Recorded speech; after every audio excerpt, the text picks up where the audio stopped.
Broadcasting from Orchard Park, New York, and Boca Raton, Florida, it's the Freight 360 podcast. From freight broker sales tips to sports talk, this podcast is all about helping you grow as a freight broker. We're your hosts, Nate Cross and Benjamin Kowalski. Let's talk freight. Welcome back. It's another episode of Freight 360 podcast. If you are brand new, make sure to check out all of the other content at our website, freight360.net, as well as on YouTube. You'll find us on all the podcasting platforms. Make sure to share us, leave a review, comment, all of that good stuff. And you can check out the Freight Broker Basics course by checking out freight360.net. You'll find our educational option right there. Ben, what's happening? Oh, I like the Genlogs hat. I dig it. Yeah, you like that? What's going on? How's the new house? It is coming along. Minus your refrigerator. Yeah, other than having to figure out what's wrong with the freezer that all of a sudden just stopped working. I had an electrician here yesterday, plumber, doing some little things, but all in all, they were pleasant surprises what they found. Wiring things that needed fixed, little things.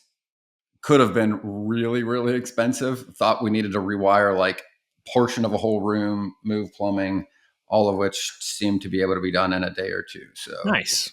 Very close to getting that punch list knocked out. Perfect.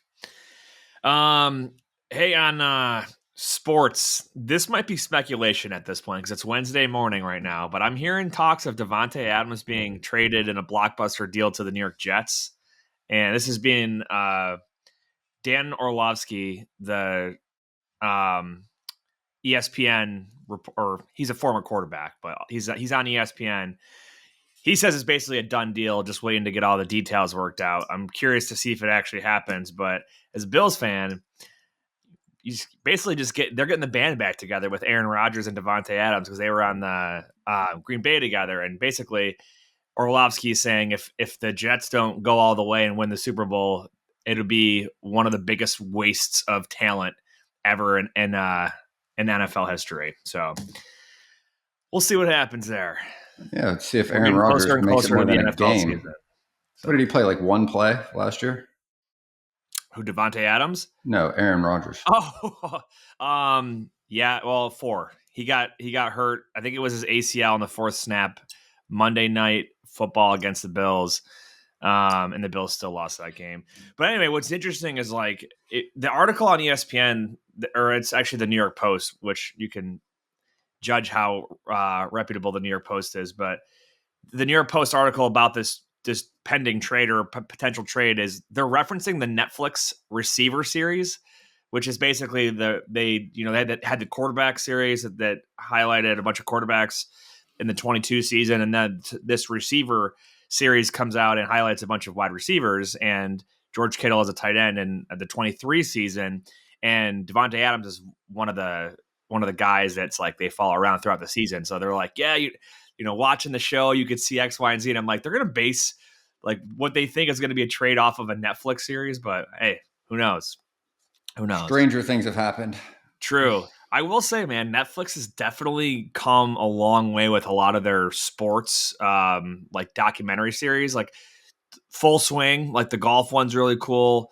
F1 series has been around for a while. The obviously quarterback and receiver, they've got a tennis one. It's pretty sweet, man. Gives you like a little bit of an inside scoop on what goes on with a lot of these pro athletes. So agreed. Really enjoy the Full Swing golf one. I mean, there's not really anything even remotely similar to watch related to golf. You're either watching the actual tournament, or just somebody talk about the tournament. It's pretty cool to see what's kind of going on. Yeah. Well, behind the scenes, what's involved in it. In their families and their households, all that. Yep. Steven added in, women's NBA is having record viewership. They went from 440,000 regular viewers in 2023 to 1.4 this year. That's huge. That's like triple. You know what's coming up? It's the Olympics. Yeah. What do we got here? Olympics, July 26th. So next Friday. So when our next episode drops, we might have to have our intro song be like the Olympic little tune, whatever it is. National anthem. No, it's like the There's like the Olympics song. Oh yeah. I'm gonna have I to don't know actually what get it's my TV called. connected probably by then. There you go. It's still on my list of things to do. Dun, dun, dun, dun, dun, dun, dun. Right, that one? Yep. All right. Good thing that my memory's still there. But yeah, Olympics coming up. All right. News. What do we got here? Did you read the whole article here? Steven put this in about. I did. We had it in our newsletter yesterday, and Freight Caviar had it in their newsletter today. Freight Waves talked about it. Just want to be honest, guys. I'm pretty sure we were the first newsletter to let this get this news out there. But JD Vance, VP pick for former President Trump, big supporter of truckers. What are the big bullet points takeaways here? JD is VP. The key trucking legislative priorities are $755 million for truck parking. And I pulled up the bill, and basically it says, the DOT grants that they're basically going to facilitate these for public safety, for motor carriers, commercial vehicle drivers, private providers of commercial vehicle parking, guarding the project. Grants must be used for projects on federal aid highways or a facility with reasonable access to such a highway or a freight facility. So, big issue for drivers being able to park. Where can they park when they do need to take their breaks? So, welcome news, I guess. I'd be curious to see how it kind of plays out, but seems like positive for the industry. Did you see Ken Adamo from DAT, his post on X was pretty comical. He said, I'll just read it off here. He said, the conflict of being a hardcore MAGA and also hating JD Vance because he's from the state where TQL is headquartered is the most Freight X thing of all time, and no one can convince me otherwise. So I guess I get what he's saying, but what is it just hating JD Vance because TQL is in Ohio, or is it because did JD Vance do something that involves TQL? Well, no, but I think, at least from what I don't really follow much of politics anymore, but from what I was hearing, one, JD Vance is the first millennial to ever be on a presidential ticket, so he's clearly younger, but also he was a huge criticizer. I don't think that's the word I was looking for, but like a critic of Trump previously, like literally said some really terrible things. So to me, it probably seems like there's probably some Trump supporters that just still don't like him because of what maybe he said previously. I don't know. He's from Ohio. That's the only correlation I got with TQL, but trying to piece together. Yeah. I think it's probably just his sarcasm. That's where TQL is based out of. So we'll see. But we're wild week with national news. It's not really related to freight, so we won't dig into it, but we're not blind. We know that everything that happened with Trump over the weekend and whatnot, but we'll leave that to other news platforms to talk about. So good stuff, man. Well, what are we talking about today? You and I SOPs. Yeah, we're trying to think about a topic. And I love what you said. You're like, what are you working on this week? And we just kind of were talking through some of the stuff that we're working on my end at Pierce is looking at structure and future build out of the support team. So, and had a really great meeting with some folks yesterday about potential how to build out after hours, weekend support, basically like shared services across the broker teams and agents and whatnot for anything from carrier sales to RFP teams, account management, all kinds of stuff. But a lot of the basic things is like in an after hours thing. What is the SOP for approving an override on a carrier that doesn't pass our standards or credit increase or something like that? Basically like exception management. And it got me thinking I've been talking with you about it over the last 2 weeks, like different SOPs, standard operating procedures, basically what a well-functioning freight brokerage, you should be able to remove anybody from the organization at any point, whether it's the president or someone in the trenches, and replace them with somebody else who's trained on the SOPs, and it should function properly. That's the big takeaway here. You're going to have turnover in your employees. Your management will likely have turnover, whether it's promotions, people moving on, etc. But this is a really, really good episode if you are either in a organization that is growing, or you have at some point hope to build out your organization like that. So if you're just, let's say you're just a solo agent, hey, maybe you want to grow your agency at some point and have an ops folks, and you got to have some sort of SOP in place. Yes, and here's why I would add this to that too. Like, honestly, kind of no matter where you are in your journey, I think this conversation should be valuable, because these are the things you want to be able to think about, even if you're one person, right? And I did an episode of my mind's just blanking last week. We were talking about, it'll come back to me in a minute.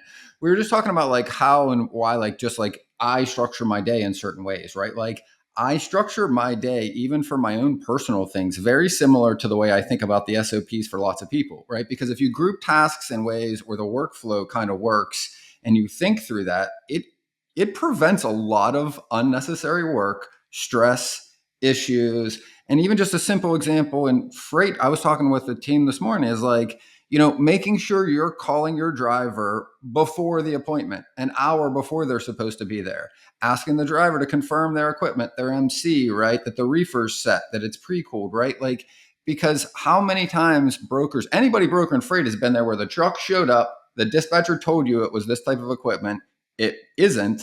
They sent in the wrong one. There was some mistake made. And then your customer finds out before you. So now they're calling you. They're sending emails. You got to stop what you're doing. And now you got to unwind this whole mess that you could have prevented with a better procedure just for yourself, right?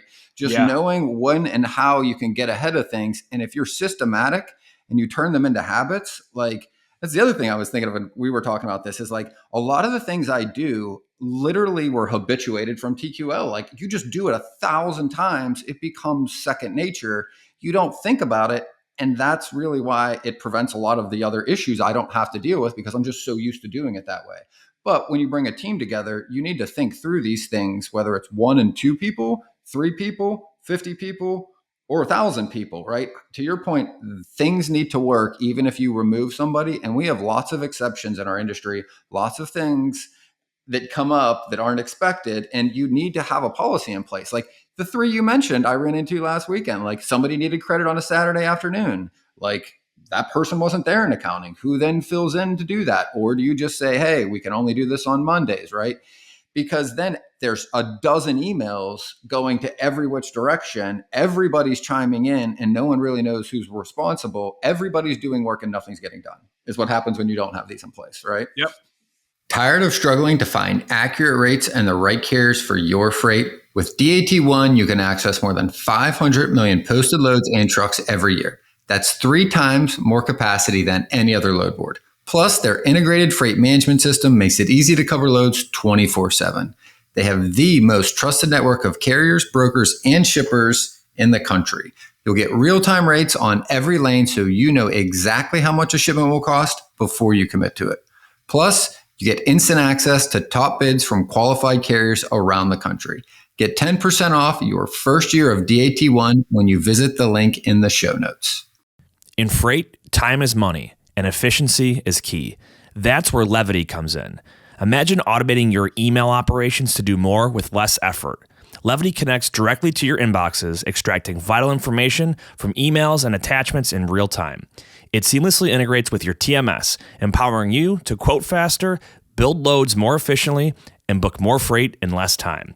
Whether it's incoming emails from shippers or carriers, Levity's got you covered. It understands any language, any format, and even interprets non-standard formatting. Visit levity.ai today to sign up and get started. Yeah, actually, the weekend thing is interesting, and had a discussion about this yesterday. So in the past, I'm going to go back like 5 or 6 years now, at a previous company I worked at, we had, our after hours and weekend support went like this. We had early morning support starting at like, I think 6:30. Someone was on call. Then we had normal office hours, like 8 to 5. And then from 5 until I think 10 or 11 at night, there was somebody remote that was that was actively working for like carrier requests, etc. And then weekends, there was like very, very strict 4-hour block on Saturday and on Sunday. And if you sent a request in, you had to also call a phone number to let them know you had an after hours or weekend request. And the reason was you don't want whoever's on call on the weekend. We didn't want them sitting at their computer just waiting for an email that might or might not show up. We would rather have them like just be accessible, but have the phone on you in case it rings. And then, so we was talking about this yesterday, and the way we've been handling it at Pierce lately is it's been a little, we got to tighten it up, because I think what's been happening is we have been just having people monitor email all day long, and it doesn't really allow for those folks to enjoy their weekend or really be productive in other ways than just monitoring their emails. So we're talking about things like, hey, one option is you call the phone number, right? And that lets the person know that the after hours phone is ringing. Boom, there's a request. The other option that came up, and this one I never heard of, was having like a 1, 2, 3, basically like an order of who's first, second, and third. So like, hey, I'm going to call this person first or the primary. And if they're not available and they don't answer, I'm going to go down to number 2 and I'll call them. And if they don't answer, I'll go to number 3.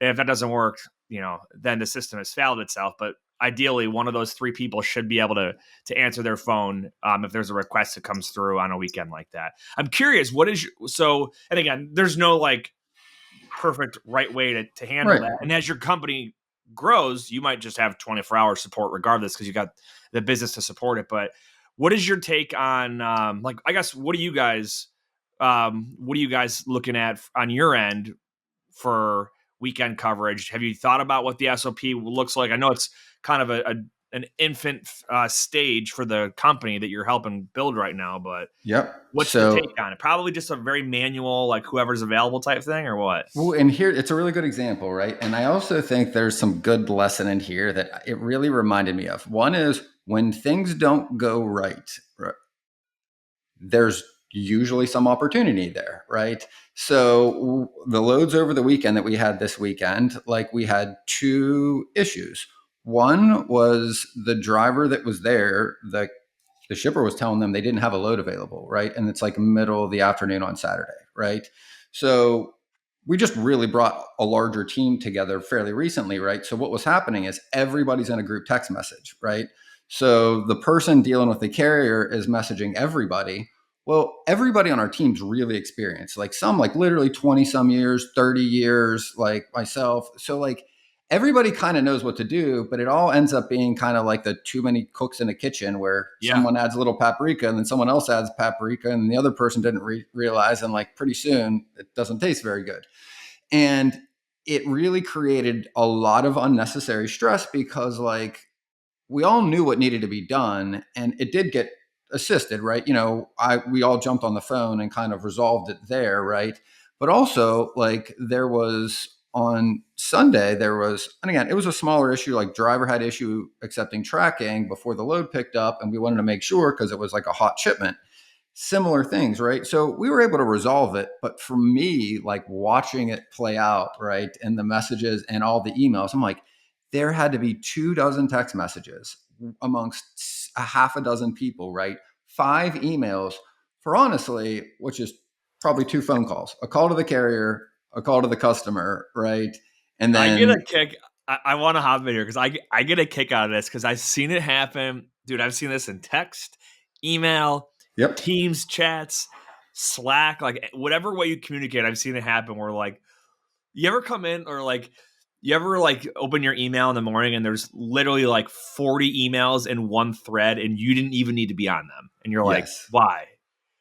Or you just kind of wish like, could someone have just summarized this to me afterwards? I will literally take an entire email thread sometimes, throw it into ChatGPT and say, summarize this for me. And it spits out like here's here's who's in the email thread. Here's the takeaways. And I'm like, okay, I don't have to read 40 emails now. Perfect. I had the same thing happen with some of my agents, and I did the exact same thing you did. I threw it in GPT and went, summarize this, tell me where it begins, ends, and what the opinion is, right?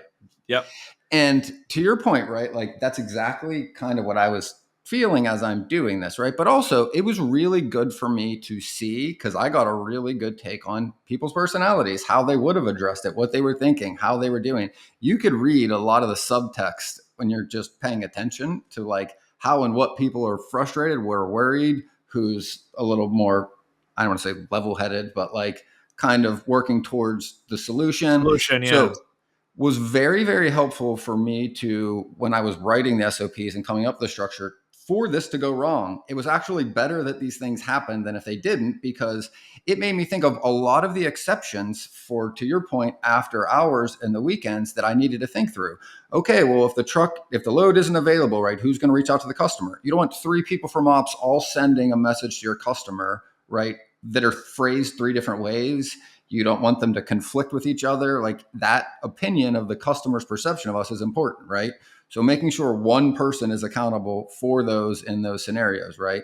Making sure one person is accountable for the carrier piece and that communication, and making sure it is defined as to when and who reaches and messages the customer regarding all of the issues that could come up, right?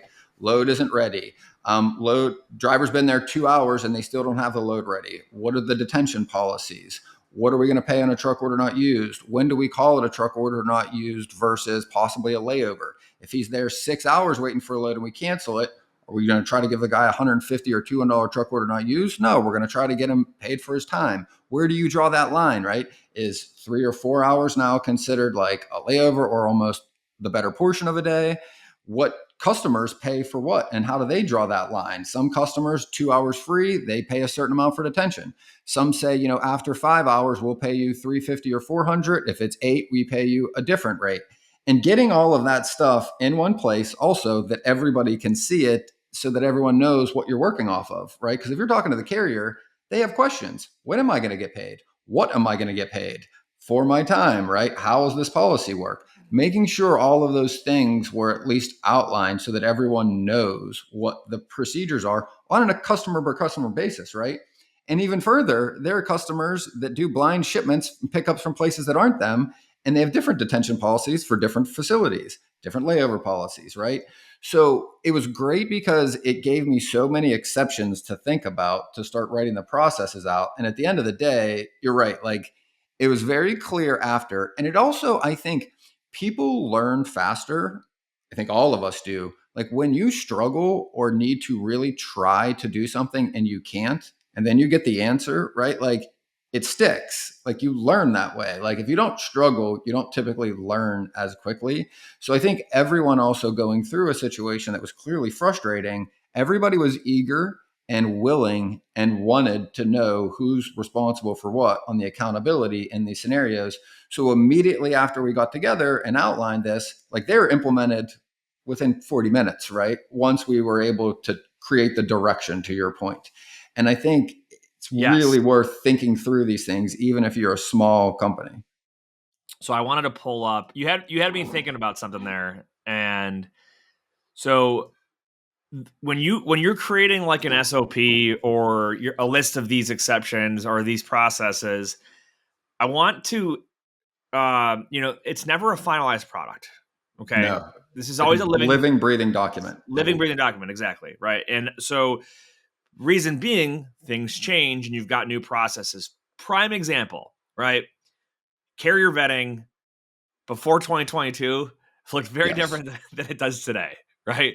You just kind of assumed that if they met safety ratings and whatnot, that you were good. And now it's like, well, no, our biggest issue now is fraud. So now we've got to, we had to revamp the way that we look at these processes. So anyway, back to the point of it's a living, breathing document. I just pulled it up on my other screen. I have a training outline that I use for whenever we've got somebody new. Okay. And it goes through a lot of basic things. And I update this like probably every couple of months when we have something new that pops up. But it goes through things like literally the basics of how to use our software, like how to use our system. Yep.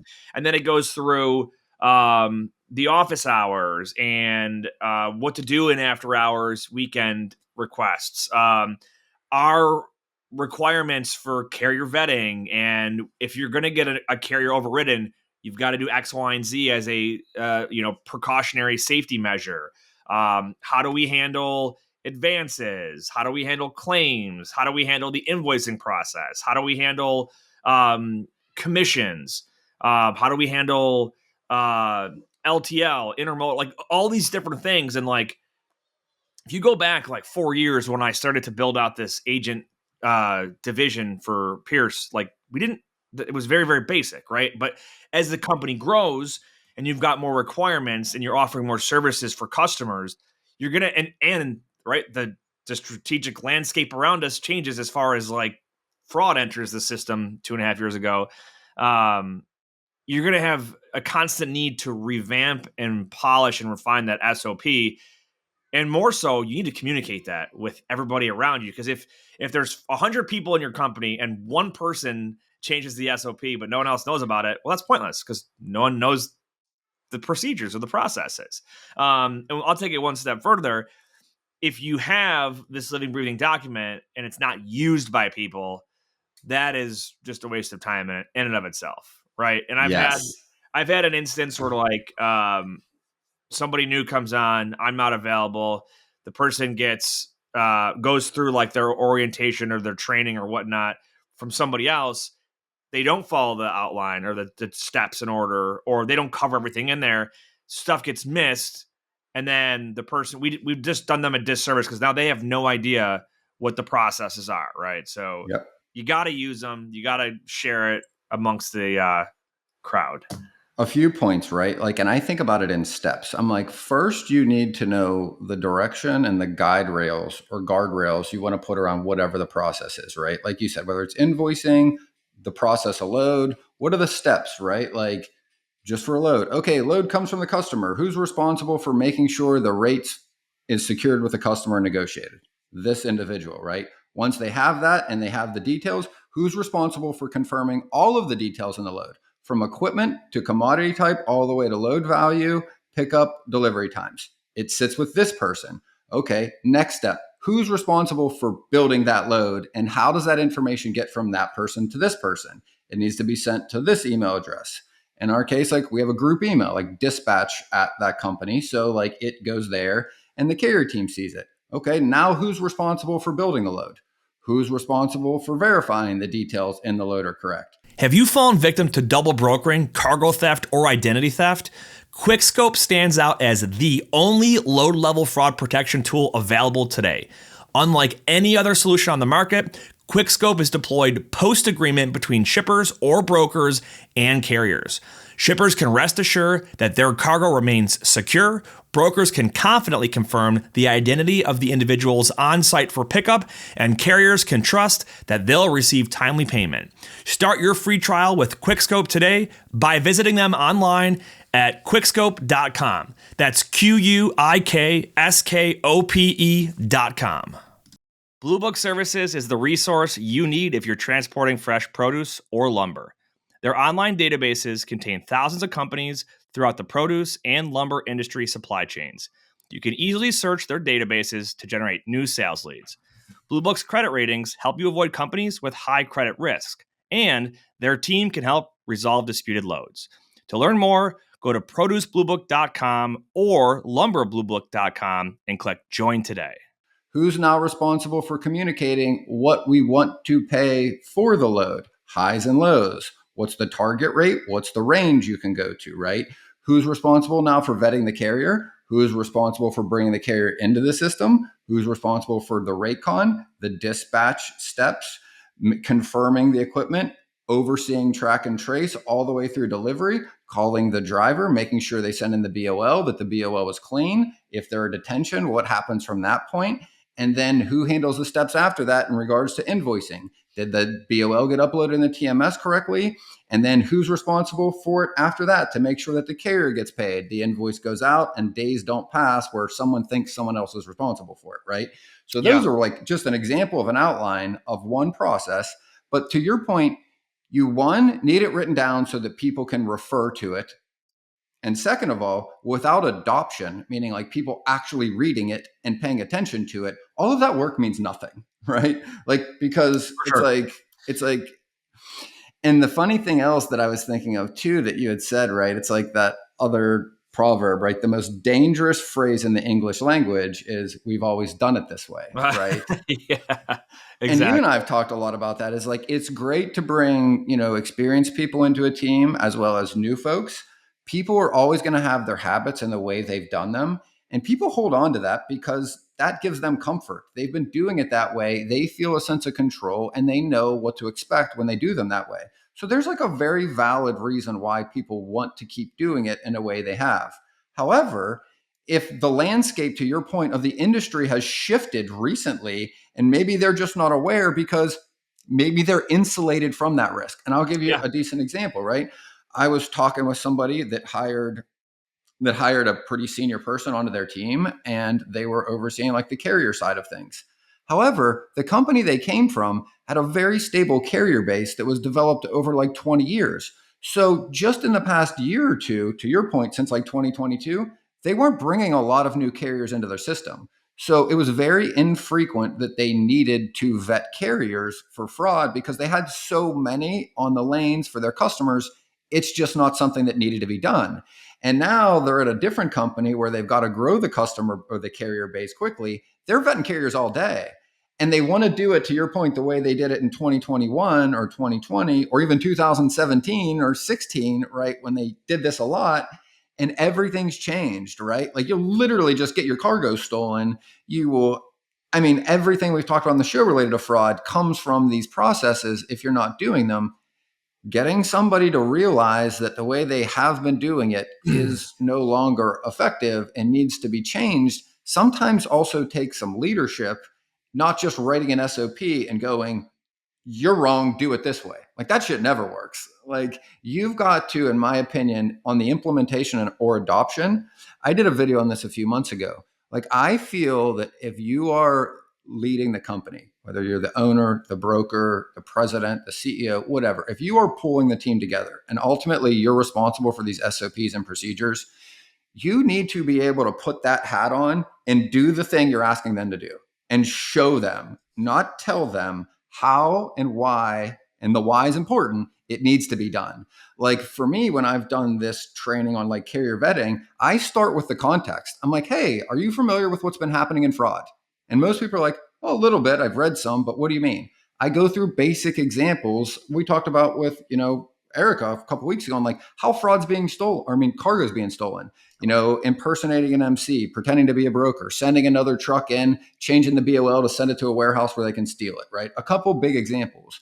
Because now when people understand what is happening as a threat, why they're going to change what they have been doing starts to make sense, right? Now they start to realize, oh yeah, if I was going to do it the way I used to, like I wouldn't have noticed any of those MCs could have been someone that wasn't who they thought they were, a Yep. different email address, a different phone number, for instance, right?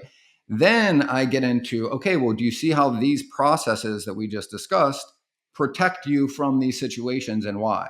Oh, yeah, that makes a lot of sense. Now the adoption becomes far more effective, easier. People are willing to do the new thing when they understand why it's necessary and what it actually solves as a problem, whatever that thing is. And doing it yourself in front of them, letting them see you do this, vetting carriers, talking to them, going through the process, even for an hour, to me is a step that most leaders don't do. They just give the SOP, say, follow this. That person keeps doing what they used to do. Then they yell at them. Then they get frustrated and then nothing changes. Yeah, so much of what you said is so good there. So the understanding the why is, I think, is extremely helpful. And someone learn, like if you're brand new or just learning something new, understanding why gives you context, and it is definitely, um, it's very very effective, right? Instead of being, yeah, this is just the way we do it. It's like, well, no, here's why we do it. And I think something that I do as well that I think is really good, it's kind of like a check on learning. I usually like, let's say something happens, a situation happens, and we have to figure it out, fix it. Right? when that's all done, like over with, I kind of go through with whoever's involved, like, if I know it was their first time experiencing that, or if I know that they're not very well versed in what happened, um, I'm like, did that make sense to you? What are your thoughts on what just happened there, right? And then we kind of like kind of like go through that whole thing again. We talk through it. They call it like an after action review in the military, a lot like an AAR. And we go through like, all right, what happened there? Why did we do the steps that we did? And we explain, everything that happened, why it happened, and if there was, hey, if this happens again in the future, are we going to do it the same way? Maybe we'll do it a little bit different. But there's always, there's very, very valuable opportunities for learning and mentorship and coaching along the way. And if you're a leader and you just do stuff yourself and you never really explain to other people why you're doing that, like you might feel like you're holding all the power to yourself, but you're also creating like this, like, you create your own like misery, like, because you really can't be replaced or duplicated. And if you want to take vacation time, or you want to, whatever it is, like take stuff off your plate, you're limiting yourself and not allowing someone else to be able to learn and grow and understand the processes that you need to have in place to be able to, to do that. But yeah, Well, it's a great again, example. it's an ongoing thing. Like, this is a mentality, Yes. not just here's when you do it and how you do it. It's about, when I say growth, it's not growth for more, it's growth for improvement, right? You're growing as a person and you're willing to adapt, honestly, hopefully to make your life easier and everyone around you to do more with less effort, right? Like that to me is like growth in this context, right? Yep. And I'll give you like another one. And the saying that comes to mind as you're saying that is like, some people are just only happy when they live in a prison of their own making, right? They literally create the situation that is that prison, and it has this ton of stress, but like they like almost thrive in it, and people like move in that direction. I think some of it's like personality tendencies. But I'll give you another example that came up recently with a client, and this client, this is the way they were operating. Every single email from every customer came through one person.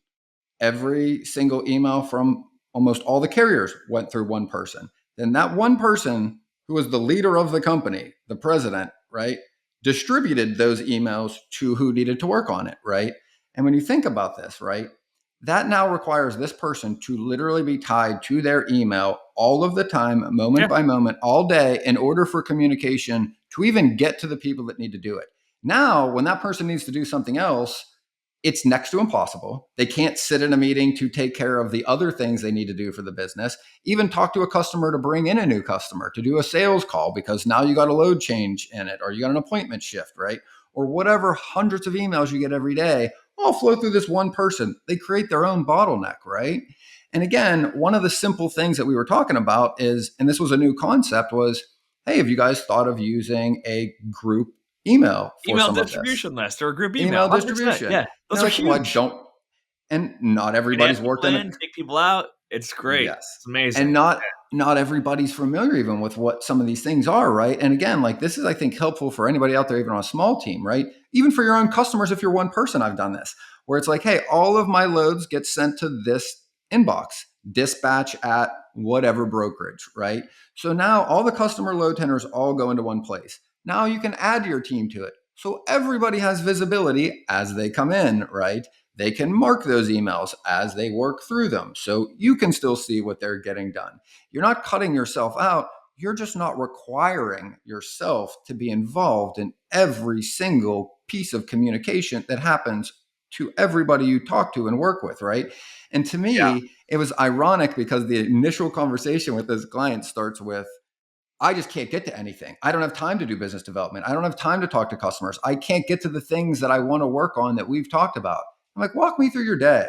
And then I'm literally in a Zoom and I'm like, let me see how and what you're doing when you go in. And I'm literally watching them do this, like literally sending every single email out to everybody. I'm like, let me see your sent folder.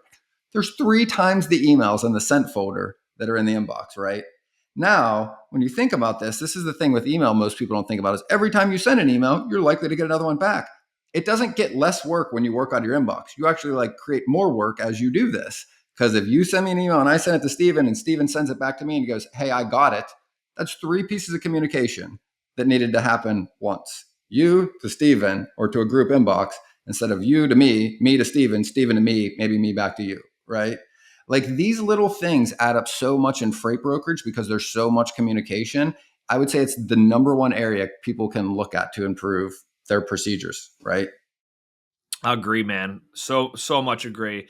The I want to stress the what do you call it? Is it a group email? What is it? Like a distribution I think list? they're called group inboxes. Like So there's a special section, and I'll tell you we use exactly what them it all the was. time. So we have like a Yep, credit one, a carriers one, commissions one, accounting one. account like billing. There's an AR and an AP separate one. Like, and what's great is you just the email address always stays the same, but you can add, remove, whatever the members of that group. So like I have um I don't know, I've probably seen them change like every few weeks, something like someone gets hired or someone gets added to a new whatever it is, right? And those are great because Yep. they're the same for your customer at all times. If you're not using anything like that now, I highly encourage you to do it. What's crazy to me is when you're talking about it, I'm like, of course everyone knows this, and then I'm like, No, no, not everybody knows we this. take it for We're talking granted. about this stuff. And here's another Yeah. example, right to that one. Like the first time I think I remember really setting this up, it was at TQL, and like the first two I did were SSL group because I was managing all the steamship line customers back then, and then we had the DoD group, and it was exactly for that, right? Because to your point, I had team members all over the country in different offices, so we needed to be able to plug people in and take them out if they transitioned to a different department or left the company, but the customer needed consistency, right? Like they needed to know when they sent an email for help for a load, a change, a cancellation, any of a number of things that they email you about, there's a team monitoring that all the time, full stop. You don't need to worry about who's behind it. Someone is always behind it. And to me, why that's important for another reason, and this is the other question I get a lot when I talk with someone about setting this up is, but my customers are used to emailing me. I don't want to go to them and inconvenience them and ask them to send it somewhere else. Like I feel like I'm asking them to do work and I'd rather just do it myself. The first thing I would say is how you frame this to your customer is how they will perceive it. So what I've always done is I've framed it as an additional service to them. Hey, look, I know you like emailing me and you can text me and I'm always going to be here. But I wanted to let you know I have additional resources allocated to your account now, to you, to help you when you need it. I am occasionally on other things for your account. Like I might be dealing with a customer or a carrier or a shipper or whatever for you guys. I got 6 people behind me on this inbox all the time, 24/7. So what I first do is I go, please start copying my team in the emails to me. They get used to that for a week or two. And then what happens is the responses to all of their questions are coming from the team. So they just start emailing the team and start CCing me. And then eventually I'm no longer on it. And I have it in my inbox anyway. Like I can see the team emails and respond the same way the team does. But it's slowly, step by step, instance by instance, helps your customer work into a way that benefits them more and sure as hell benefits you and your team more, and now doesn't require me to see and read everything that happens the entire day. I can be involved when they need to pull me into. And I think you can do that for a lot of situations. If you don't have like even a dispatch at your brokerage set up for like your tenders versus your other things, like you should set that up soon, I think. Because even just having your Yeah. tenders sent into one inbox and knowing they're all in one place saves you so much mess in your other inbox that you need to communicate for other things.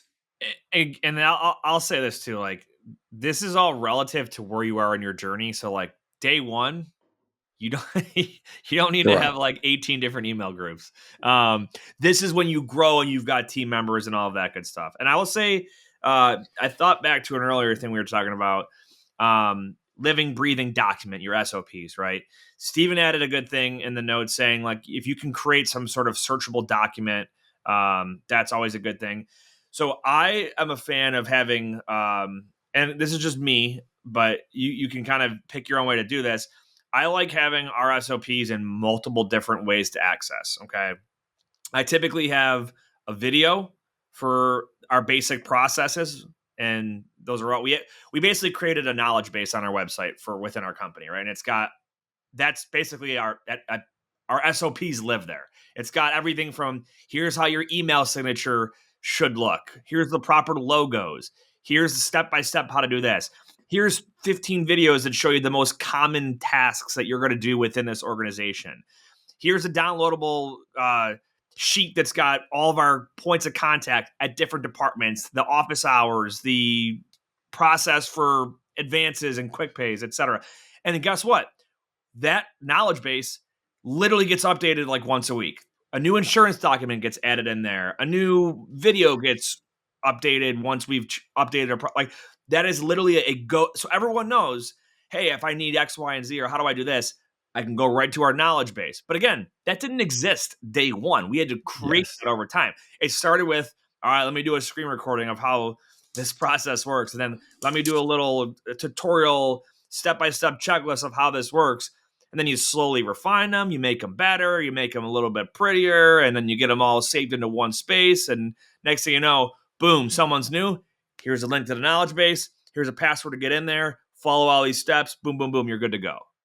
And then they've always got a resource there to go to. So, again, you don't have to have it that like detailed and organized, but the point here is that, like we said in the beginning, you should be able to plug and play personnel, and they should be able to use something to look at, to read, to watch, and it should explain exactly how to do their job.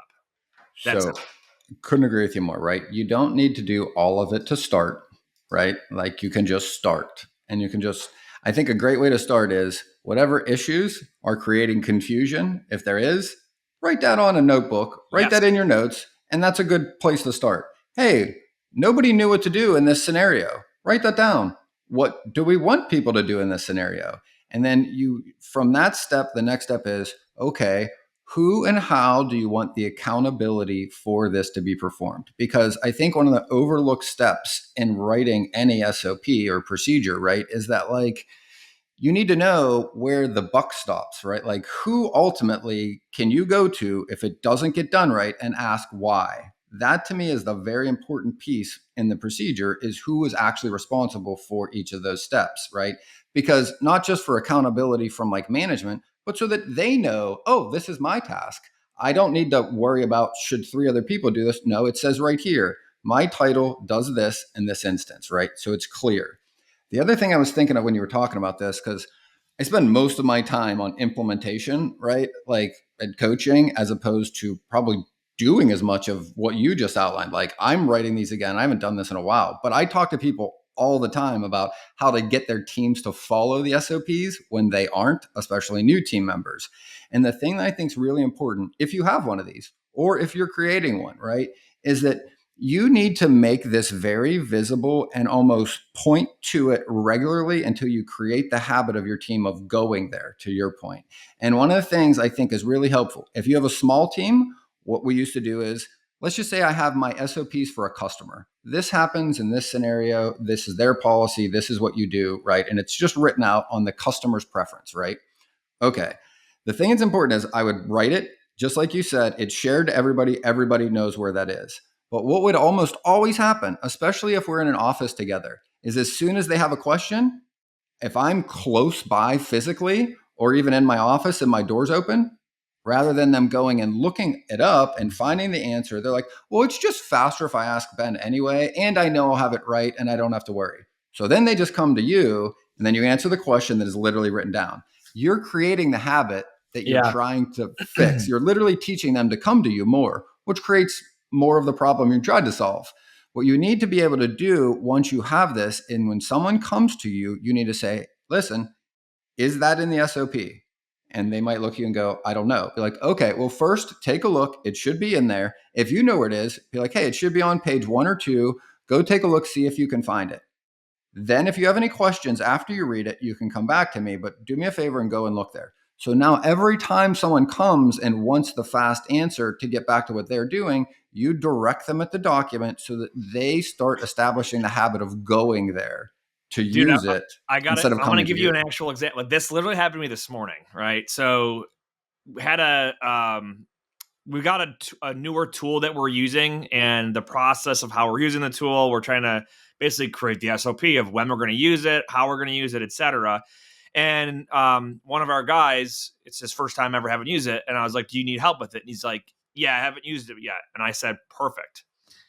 Here's a video that shows you exactly how it's going to be used. Here's an email address that's a group email address for support if you have issues in this thing, right? But literally, like, he came to me initially because he's normally like, Nate answers the questions when I have this issue. But Yep. instead of me just being like, yeah, let me tell you how to do it, it's like, no, here's the SOP. Yep. Here's an email address you can go to if you're having issues with it, right? That way it's not like I have to go to Nate with everything. It's more so you train them, right, on, oh, okay, there's all this stuff here that I can use on our knowledge base. And there's email addresses for the different departments in our company that can assist with X, Y, and Z. I literally do that all the time. When someone asks a question, I still pride myself on being able to give them the answer. Yes. But I give them the answer and also the future solution so they don't have to come back to me. Teach them how to fish. Again. Yep. You don't give them the fish, you teach them how to fish, right? And it's funny because like where most of this comes from, like even in my head is it's still stuff that I do, even at my age and definitely in scenarios. I'll give you an example, right? Like we were setting up a new TMS, integrating a lot of the back end, right? And I did go through all of the videos and training at first, but then the questions I had, I thought weren't really covered. And like a month or two passed when the instance came up. So like I just didn't remember. I'm emailing the rep going like, hey, can you clarify this? Can you do this? And they were doing it with me like that should be in the knowledge base. And then I would go there. And most of the questions I look back, right? Like of maybe the 10, 6 were in the knowledge base, right? And I definitely should have looked there first. Right. And I'm like, oh, this is literally me doing the same thing. And again, we're paying for it. But I'm like, this is the principle, right? I'm like, going and finding it. And again, not all SOPs are written clearly. Not all videos that you get are as clear and answer every question. So you still do need to help. And that's the one other thought I wanted to bring up. This isn't something else I do that is really helpful for somebody new or with a new tool. If I bring a team together to introduce something, we record that session on a Zoom, right? And then everybody asks their questions and then we do the whole process and then everybody gets that recording. And then I use Otter so they get a summary to know where in the video we talked about what. So now any question that comes up related to that tool, I'm like, hey, take a look back at the video. Here's the summary. You should be able to find the section and watch it. If you can't find the answer, let me know. But what you're asking me, like in my head, I'm like, I know it's in that video. Like we definitely did that. And to your point, that's a good short step before an SOP too, right? If you don't have the time to write out all these procedures yet, but you want to get your team up to speed on either a new tool or a new vetting process, bring them together, do it, record it, let them ask all the questions at the end, send everybody that recording. And now every question from that point, you send that over. That's your first training video, right? Literally save that in your G Drive or wherever you do so people can access it, title it so that it is easily searchable so that people can find what that video covered. But you don't necessarily have to sit down and write out all of these documents just to get started. You can just do it simply. And now it's not redundant. Like I did that work once, it's saved. I don't have to retrain. Like you can watch the video again. It's the same process. Like it's not different. Precisely. Exactly, man. What I do is, I know we're getting towards the end here, but YouTube, you can create like a free YouTube account or Google account for, your business or your brokerage. And you can just like what I do is for Pierce is I have a Pierce Worldwide Logistics Agents YouTube account. And I just have a bunch of unlisted videos that are stored in there, which means that like some random person is not going to stumble across my video. Right. But I have them saved there and I can email them out. I can embed them in our password protected knowledge base. So that it's there for people that need to see it, but it's not out there for people that don't need to see it for that, matter. So, yeah, I mean, great. This is awesome. This is really good stuff. We haven't talked about SOPs or like process oriented things like this in a while. And I think it's really important because this will make or break your growth trajectory. Like I have seen businesses where they just can't get to the next level because of something that you said earlier. It's like the boss is the person answering every email. And it's like, well, what happens when that boss wants to go on vacation? Well, the whole system implodes, right? You need to have some sort of redundancy and who backs up who and who backs up that person. Like you need to have the redundancy. You need to have just clear, like flowchart style. How do things get done, right? And if you don't, you'll end up being one of those people that's on the freight brokers Reddit page, just saying like, I've had it. I'm done with this industry. It sucks. I'm frustrated. I'm stressed out. Like it doesn't have to be that way. There's the inevitable problems and stress we deal with in brokerage, but you can spread that frustration across a team of people and everyone takes a little bit of it, right? So. And you know what I think a lot about too? Like, I think this is really closely tied to delegation too, right? Like when you're developing a company, sure, when you start, you do everything. So you work 11, 12 hours a day and you've got to do every single task and everything. I think that's really good because you get to learn everything. So later, as you grow, right, when you delegate those things, you know how and what should be done. First of all, to be able to hire the person to do it and to show them, which is clearly helpful. But also, like, that is the trajectory of growth of a company from one person to an organization, right? I always look at it as like it starts as one person where you got to do everything and it's very stressful. But as soon as I can, the first things I want to start doing is delegating things to create more space. And to your point, my goal with any company that I'm building is that like it should exist as its own thing, like its own entity, not a part of me. That's just a sole proprietorship. Like that's not really a company. Like I look at a company as in, you said it a bunch of times in this episode, you should be able to take any person out at any given time and everything still happens and works exactly the same as if you were there. So people need to know that even if you are doing something every day and you don't take vacation or haven't yet, that like if you weren't there, who would need to do it? Even if they aren't doing it yet, because things happen and that creates stress whether you are going to take vacation or not. And it ends up becoming this self-fulfilling loop with owners where they're scared to take vacation. They don't want to leave their business because they think it's literally going to burn to the ground because they're doing everything. And if they weren't there or they had to call in sick, nobody would know what to do without them telling them. Like that is not a company. That's just you with some people helping you. Like to me, that's before and the after. Yeah. And ask yourself this question too. If you're the business owner or the leader, if you got in a car accident and were in the hospital for a week, what would happen?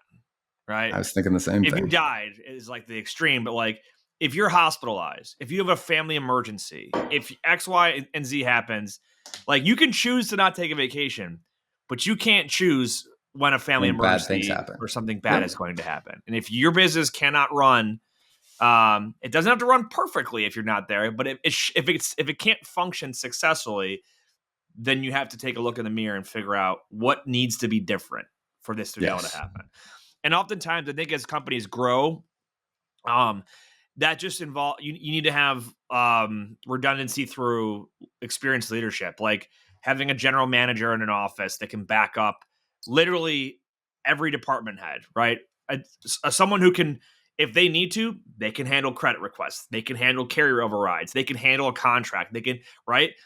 Because the owner likely can do all that stuff, but the owner shouldn't have to always back up a department head. You should be able to have somebody else that maybe is cross-trained. Maybe someone that does credit can also do contracts or something, But yeah, again, this stuff happens over time. It's all part of the process of getting where you want to go. But really good discussion, good takeaways. So anything we missed?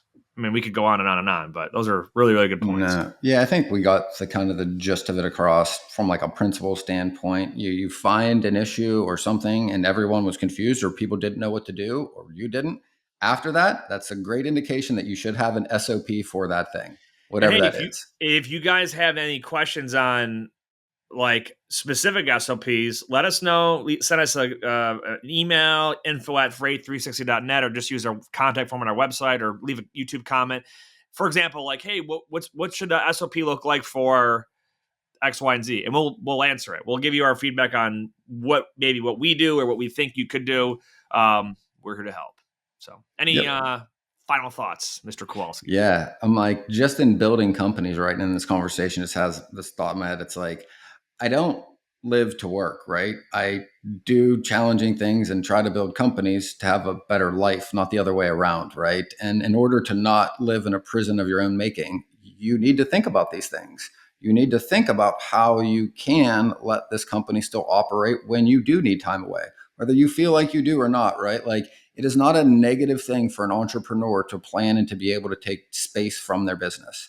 I know the hustle culture and the push and the work 80 hours a week, and everyone feels like they need to be super busy, but like, that is not a long-term recipe for happiness, well-being, health, family. Anything you want in your life outside of this is going to suffer without these things in place. So it's really important to start thinking about it, even if you aren't there yet.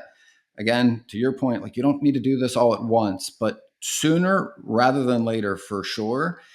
And again, if you're at a point where you're almost unable to keep up with your own work and you're thinking about hiring that second person, Stephen put a really good comment in there. He's like, he just started doing this a few months ago, was just writing down for himself what he does for each customer, what he knows in his head regarding to each shipper, receiver, maybe, like what he knows in preferences to people to call at different facilities. Like, there's so many things we keep in our head as we work in logistics that it's really good to get them on paper, even if it's just you and you're now considering that second person, because that is going to make it far easier to bring them on. You don't need to literally tell them everything that's in your head.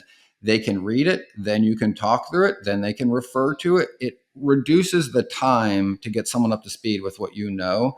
So getting those things on paper, I think, is really important for anybody, even for yourself. Like, forget things, being able to go back and reference it.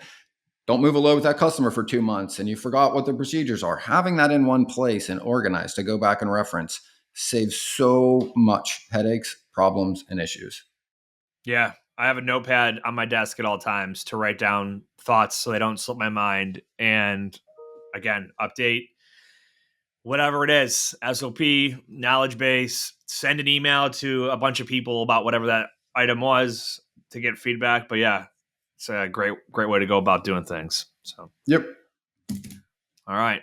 Lastly, whether you believe you can or believe you can't, you're right. And until next time, go Bills. That wraps up this episode of Freight 360. Check out the show notes for links to anything that we've referenced on this episode. And make sure to visit us online at freight360.net to see our entire library of episodes, videos, blogs, and more. And make sure to check us out on Facebook and subscribe to our YouTube channel for daily and weekly tips and content. And if you'd like your question answered on the show, fill out the Contact Us form on our site, and we'll see you next week.